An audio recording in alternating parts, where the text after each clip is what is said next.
The producer met with me and said, congratulations, just so you know, we could pick anyone in the world that we want. You've already won. We will be one of the single most difficult clients you may have ever worked for. Just be ready for it. This may be one very unpleasant experience at times, because we're very demanding and we know exactly what we'd like to achieve.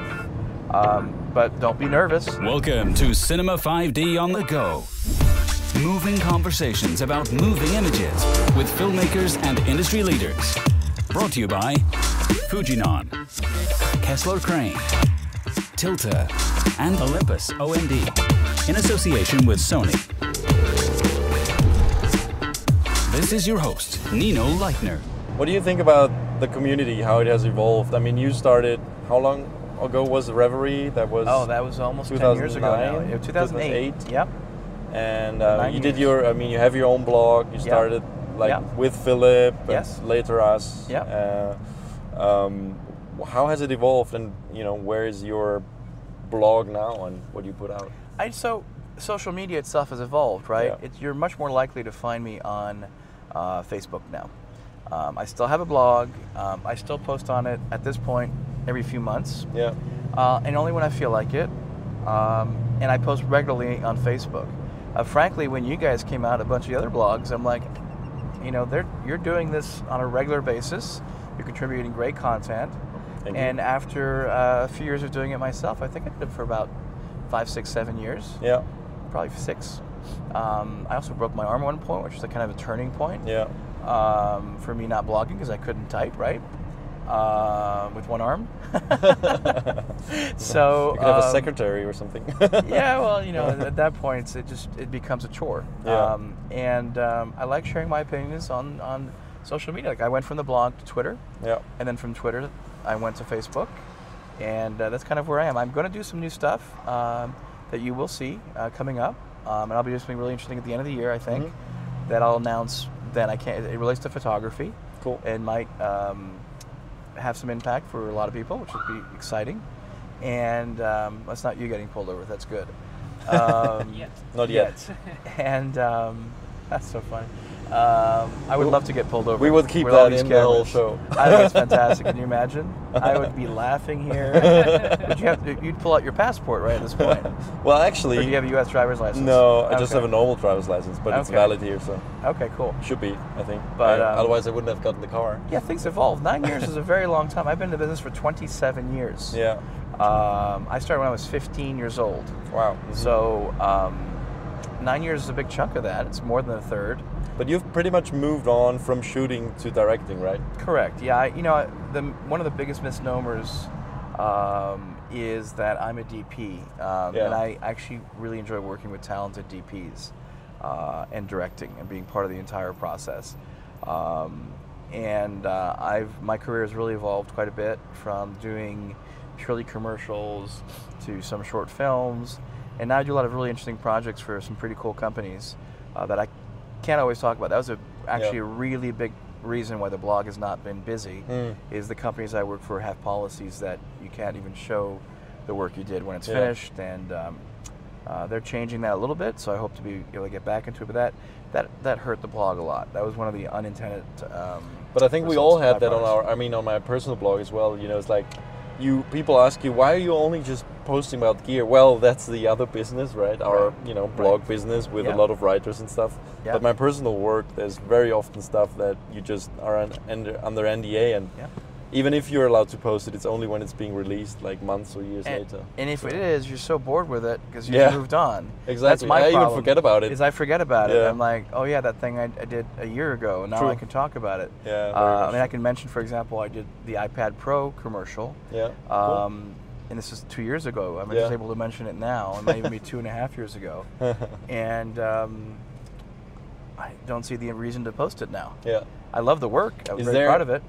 From stuff like that, is there BTS that, Yeah, I have a lot of BTS, but I have to get it cleared by Apple. It's all rigmarole. It'd be very interesting to see how those things are shot. I mean, super clean. So I will tell you that what's amazing about the work we call it the Fruit Company, because we never mentioned the word Apple anywhere when we're on jobs.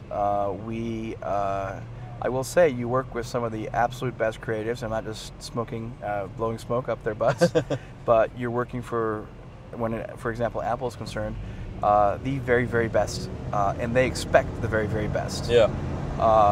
And my favorite quote is to stop talking about the Apple job because I'll get in trouble, but I don't think so. But it's pretty cool. The producer met with me and said, congratulations, just so you know, we could pick anyone in the world that we want. You've already won. Relax. We will be one of the single most difficult clients you may have ever worked for. Just be ready for it. This may be a very unpleasant experience at times because we're very demanding and we know exactly what we'd like to achieve. But don't be nervous. It was a great intro. And we're friends to this day, and we had probably one of the best jobs of our collective careers where everything just lined up really well. Perfect. And it was a blast. It was an amazing experience.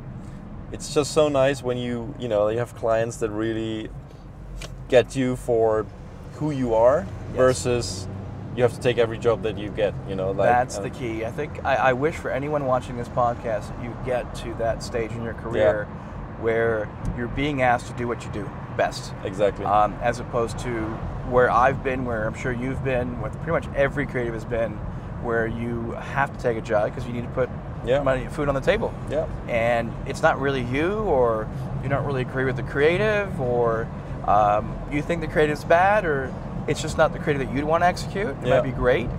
And then at a certain point, you hopefully reach a point where they call you and say, that thing you did?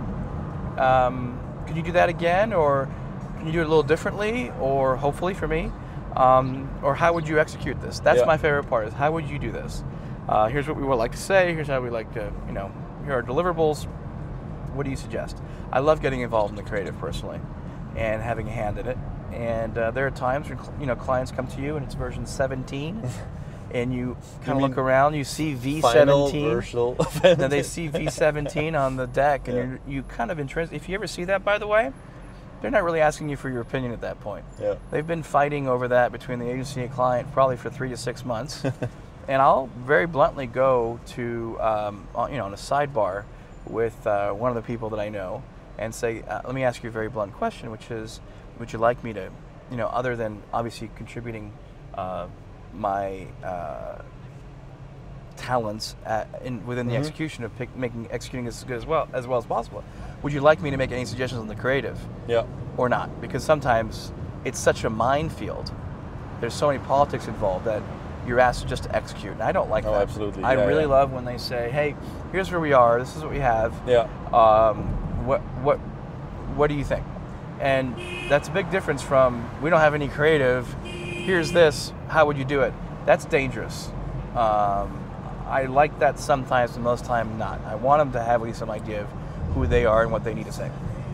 Yeah, that's a good point. I think for me, a lot of things changed once I stopped doing the things I really don't enjoy doing.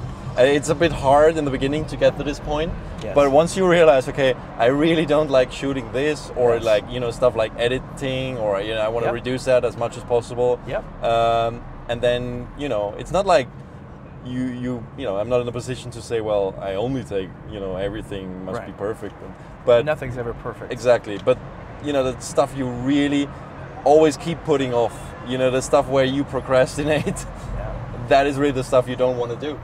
And I think once somebody's in the position of deciding and saying, okay, I'm gonna say no to that paycheck, and I'm just gonna look, I can afford to, do something else, maybe for less money, but it's the stuff I want to do, then that's for me the stuff you will be better at and get better at, and then you get hired for better jobs like that.